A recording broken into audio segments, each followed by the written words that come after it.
5 साल तक ये टोपी पहन के राजनीति करते रहे और जैसे ही लोकसभा चुनाव 2024 आया, अचानक से लालू प्रसाद यादव और उनके परिवार का हृदय परिवर्तित हो उठा। वो अचानक से सनातनी हो गए और अचानक से उन्हें राम में भक्ति दिखने लगी, राम मंदिर में आस्था।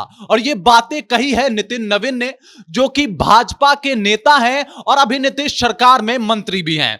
नमस्कार, मैं हूं रजत और आप देख रहे हैं जनता जंक्शन। बात करने वाले हैं नितिन नवीन की इस खास बयान के बारे में, जहां पे उन्होंने आरजेडी को, लालू परिवार को और उनके पूरे मंत्रिमंडल को रगड़ रगड़ के धोया है। मैं आपको बता दूं, वो लगातार एक के बाद एक उनके ऊपर कई सारे सवालिया निशान खड़े करते हुए नजर आए और वो पूछ रहे थे कि 5 साल तक तो इन्होंने टोपी लगा के राजनीति की, जैसे ही लोकसभा का चुनाव आया इनके अंदर का हिंदुत्व जाग उठा, इनके अंदर का सनातनी जाग उठा। आपको ज्ञात होगा, मीसा भारती जो कि पाटलिपुत्रा से चुनाव लड़ रही हैं, उन्होंने ये कहा था कि हम बचपन से ही सनातनी हैं। जब भी हम कुछ काम करते थे, हमारे घर में पूजा पाठ होता था, हमारी माता श्री, हमारे पिताश्री उस पूजा में बैठते थे और भाग लेते थे, हमें प्रसाद देते थे। हम बचपन से ही सनातनी हैं। अभी हमारे ऊपर ये सवाल क्यों उठाए जा रहे हैं? इसी के जवाब में नितिन नवीन ने अपना मोर्चा संभाला और वो लगातार कह रहे हैं कि भाई साहब, ये 5 साल तक आप टोपी पहने रहते हो और जैसे ही इलेक्शन आता है आपको हिंदू वोटरों की याद सताती है और आप सनातनी हो उठते हो। इसके अलावा रोहिणी आचार्य जो कि सारण से चुनाव लड़ रही है राजीव प्रताप रूढ़ी के खिलाफ, उन्होंने भी कहा था कि हम अभी थोड़ा चुनाव में व्यस्त हैं, जैसे ही चुनाव से मुक्त होंगे हम लोग सब परिवार, पूरे परिवार के सहित राम मंदिर के दर्शन के लिए जाएंगे। राम मंदिर सिर्फ नरेंद्र मोदी का नहीं है, सिर्फ भाजपा का नहीं है। लेकिन आपको ज्ञात होगा कि जब राम मंदिर का निर्माण हो रहा था तो यही तेजस्वी यादव पानी पी पी के कोस रहे थे भाजपा वालों को और ये कह रहे थे कि राम मंदिर बनाने की आवश्यकता क्या है, इससे अच्छा तो आप वहां पे कोई हॉस्पिटल बना लेते, क्योंकि अगर किसी का तबीयत खराब होगा तो वो मंदिर में जाएगा कि हॉस्पिटल में जाएगा। इससे अच्छा तो आप कोई कंपनी बनवा देते, क्योंकि अगर किसी को नौकरी चाहिए होगा तो वो किसी कंपनी में जाएगा या फिर राम मंदिर में जाएगा। इस तरीके की बातें कही थी।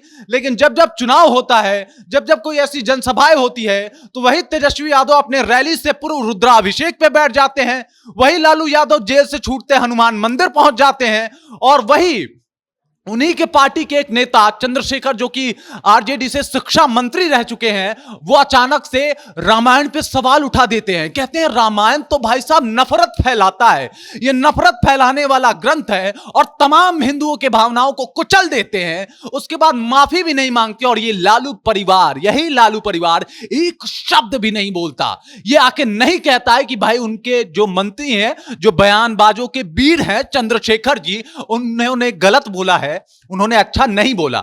एक शब्द भी नहीं बोलते हैं, एक वर्ड भी इनके आगे नहीं आता है। न लालू यादव, न तेजस्वी यादव और न उनकी ये 2 बहनें जो अभी लोकसभा चुनाव में बहुत एक्टिव हो गई हैं, उस वक्त कुछ नहीं बोला गया। लगातार लोगों ने यह कहा कि भाई साहब इससे हिंदू भावना आहत हो रही है क्योंकि आपने रामायण को नफरत फैलाने वाला ग्रंथ बताया। लेकिन अब जब चुनाव आया तो उन 2 बेटियों के लिए अपने आवास पे सत्यनारायण का कथा रखवा रहे हैं। मतलब अजीब विडंबना है ना।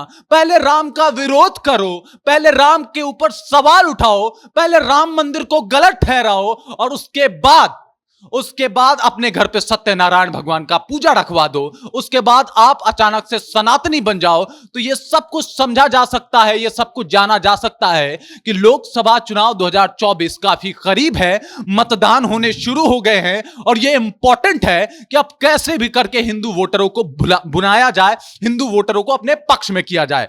बाकी इसके ऊपर आप क्या सोचते हैं, आपको क्या लगता है, ये कैसी चीजें हैं? नितिन नवीन ने और भी बहुत सारी बातें की। नितिन नवीन ने यह भी बात कहा कि भाई ये जो क्रेडिट लेने का काम कर रहे हैं तेजस्वी यादव, लालू प्रसाद यादव के सुपुत्र, ये काफी गलत है। यानी नौकरी देने का काम नीतीश कुमार ने किया और क्रेडिट लेने का जो काम है वो आप कर रहे हैं तेजस्वी यादव। उन्होंने कहा कि भाई इनके शिक्षा मंत्री तो हस्ताक्षर तक नहीं किए थे, उससे पहले नीतीश कुमार ने ऐलान कर दिया था कि हम नौकरी देने वाले हैं बीपीएससी के तर्ज पे, और इस तरीके की बातें उन्होंने कह दी थी। लेकिन खैर बातें तो है भाई साहब, इलेक्शन है और इलेक्शन में क्रेडिट लेना, इलेक्शन में आरोप प्रत्यारोप लगाना, इलेक्शन में एक दूसरे के ऊपर हावी हो जाना, ये तो चलते रहता है। बाकी आप क्या सोचते हैं लालू परिवार के बारे में? आपको क्या लगता है ये कौन सी रणनीति है जहां ये तुरंत से एकदम से सनातनी हो जाते हैं और जैसे चुनाव बीतता है ये टोपी लगा लेते हैं, कभी नवरात्रि में ये मछली खाने लगते हैं तो कभी सावन में मटन?